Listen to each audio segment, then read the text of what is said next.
सोच के देखिए, जो बहू कभी आई नहीं, जिससे कभी मैंने बात नहीं किया, उसको मैं क्या बोल सकता हूँ। वो भीतर से टूट चुका था, किसी को बोलता नहीं था। मैं तो ये समझता हूँ कि मेरा बेटा शहीद हो गया। सबसे बड़ा शौक यही है। हमारे बच्चे से मिलने नहीं दिया गया। मौत की हालत ऐसी है कि 10-10 मिनट पर उनको फिट आती है। प्रधानमंत्री नरेंद्र मोदी जी से भी गुहार किया, मैं भी गुहार करता हूँ अपने नीतीश कुमार जी से भी। ये पूरा जो मामला है सो 2021 से चालू हुआ है। उसकी माँ आई हुई थी बेंगलोर। वो पहले से भी कुछ पैसा अपना मकान खरीदने के नाम पर उससे ली थी, और उसके बाद फिर कोरोना हो गया था हमारी बहू को। उस समय में वो देखा कि मेरी माँ को डायबिटीज़ है, तो मैं अपनी सास को बुला लेता हूँ। ये समूचा वहीं से प्रकरण चालू हुआ है, और उसने फिर पैसे की डिमांड की थी। हमारा बेटा कहा कि नहीं, हमने बिना पापा से पूछे हुए आपको पैसा दे दिया है, जो कि मुझे रिटर्न चाहिए। तो वो कही कि ठीक है, मैं अभी यहाँ कोरोना बहुत ज़्यादा है, मैं अपने नाती को और बहू बेटी को लेके जाती हूँ जौनपुर, उसके बाद आपसे बात करूँगी। वहाँ जाने के बाद उसने कहा कि तुमको पैसे चाहिए ना, ऑनलाइन अपनी बहू से मेरे बेटा के अकाउंट में पैसा उसने भेज दिया। उसके बाद उसने क्या रचा, मैं तो सोच भी नहीं सकता था इस सब बात को। मैं सोच रहा भाई, कोरोना के समय में गई है, फिर आ जाएगी, कोई गुस्सा वाली बात तो है नहीं खास। लेकिन उसके बाद जनवरी से उसने केस डालना चालू किया।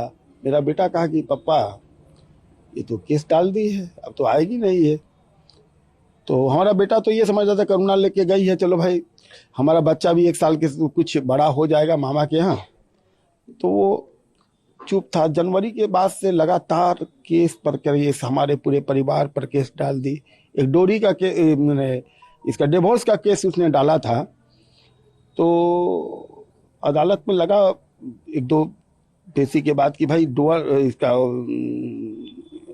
केस डालने के बाद तो हम फंस जाएंगे, तो डिवोर्स का केस डालने के बाद फंस जाएंगे। तो डिवोर्स का केस उसने वापस ले लिया।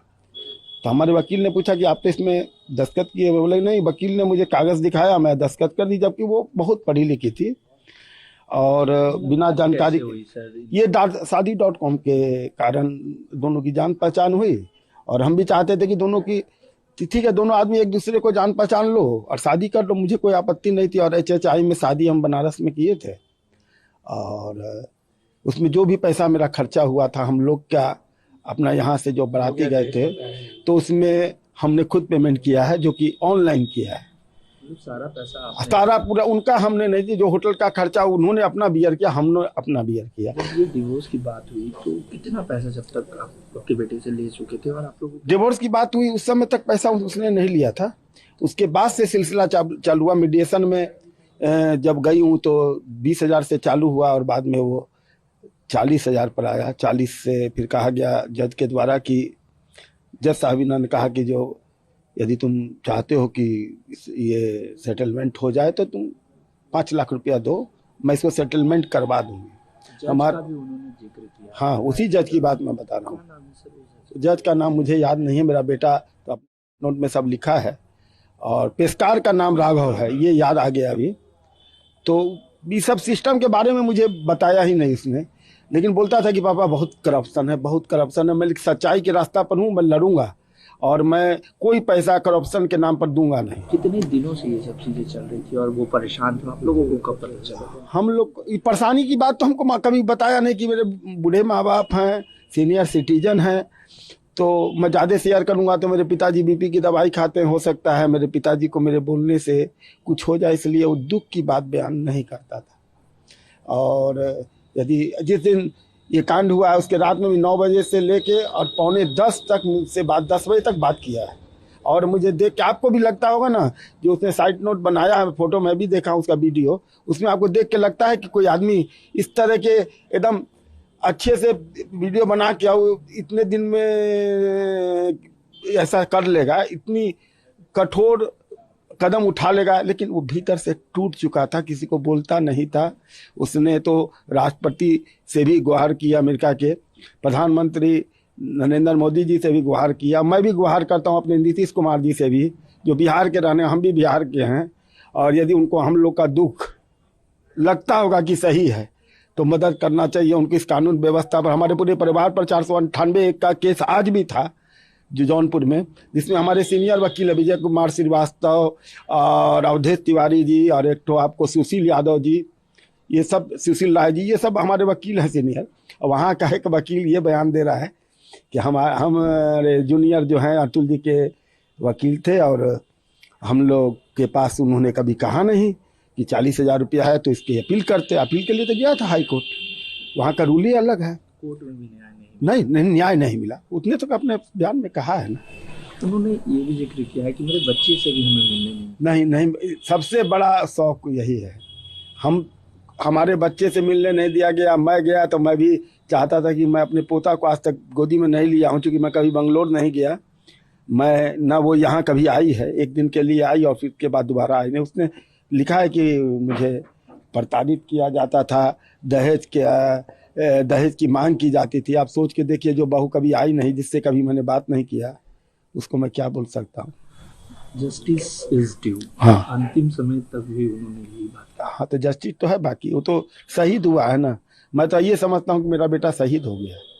जैसे भगत सिंह शहीद होकर के राष्ट्र को संदेश दे के आज़ादी दिलवाया है, तो इस बुरे हम समझते हैं करप्शन जो चल रहा है अदालत में और न्याय में, उसको जरूर नरेंद्र मोदी जी और जो न्यायपालिका है सुप्रीम कोर्ट और उनके जो उच्च अधिकारी हैं, न्यायाधीश हैं, उनको चाहिए कि ये न्यायालय जो है एक मंदिर है। वहाँ पर बैठा हुआ इंसान यदि करप्शन करेगा तो फिर और अतुल सुभाष कैसा करेंगे। मैंने उसकी यही भावना थी कि और कोई अतुल सुभाष ऐसा नहीं करे, कानून में सुधार हो। ये कानून का जो गलत दुरुपयोग हो रहा है उस पर संशोधन करने की ज़रूरत है। और हमारे परिवार को न्याय एक ही चाहिए कि हम लोग यदि दोषी हैं तो उसका जांच कराया जाए। और मेरे पोता को कम से कम यदि न्यायपालिका में कोई ऐसा प्रावधान हो कि हम लोग को दिए जाए, तो हम लोग सोचेंगे कि ये बहुत बड़ा एहसान है हम लोग के परिवार पर इस न्याय का। यही हम मान के चलते हैं भाई साहब, और कुछ हम नहीं बोलेंगे। माँ की हालत ऐसी है कि 10-10 मिनट पर उनको फिट आती है। पटना में उनको जो है सो बेहोश हो गए थे, जमीन में गिरे, माथे में चोट है। आप सोच नहीं सकते। हम अभी जो बोल रहे हैं ना, ये हमारा स्ट्रॉन्ग व्यूज है, इसलिए मैं आपसे बात कर रहा हूँ और मैं अपने दर्द को छुपाए हुए हूँ। और आप लोग मीडिया की आवाज़ मैं जानता हूँ कि कहाँ तक जाती है। सर, निकिता और उनके परिवारजन फरार हो चुके हैं, सरकार से क्या गुहार लगाएंगे? हम तो चाहते हैं कि यदि आज मेरे बेटा की जगह कोई लड़की बिना नोट लिखे, कोई वीडियो बिना लिखे हुए यदि ऐसा करती, आज मेरा पूरा परिवार जेल में होता। अभी उसी दिन से होता, दूसरे दिन की नहीं देरी थी, उसी दिन से पूरा परिवार चला जाता अंदर। लेकिन उन लोग तो कल तक थे, मीडिया वाले को कहते थे कि फोटो मत लेना जी, मेरा वकील तुमसे बात करेगा, और आज फरार हैं, गायब हैं। इसका क्या मतलब है कि दोषी है।